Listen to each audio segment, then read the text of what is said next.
How to measure and install a secure view fire escape double slider to a timber casement window. When measuring anything that is going to be reveal installed to a casement window, you need to determine how square the window is.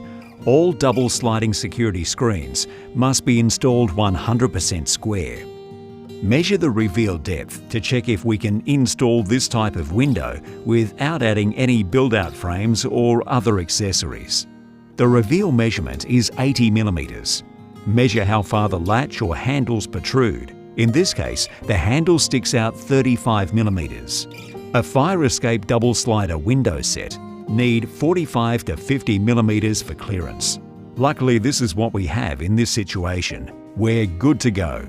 With the reveal depth previously measured, we commence our width measurements from the inside of the left reveal to opposite side reveal. The opening size is 1,129 mm. Deduct 3 mm for a manufactured size of 1,126 mm. Measure the drops from the sill to the head. The opening size is 1,194 mm. We also deduct 3 mm for a manufacturing size of 1,191 mm. Install the window. Carefully position the window in place and align the double slider so it's 100% square. Once you find the correct position, pre-drill the bottom of the window channel, fixing the window frame with panhead screws. Always screw through the rear channel.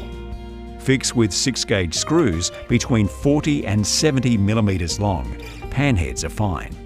Measure in at least 100 mm from each corner, then 300 mm spaced apart for the remaining fixings. After you place your first screw, check if the screen is sliding correctly, the side lock catches work perfectly, and the screen is secure. Fix off the remaining points around the screen while testing the function and alignment while you go. If it's all good, it's time to seal the gaps with silicone or gap filler for a smooth finish. There you go, another completed installation from Starline Security. Want to become a Starline Security Dealer? Contact us for more information.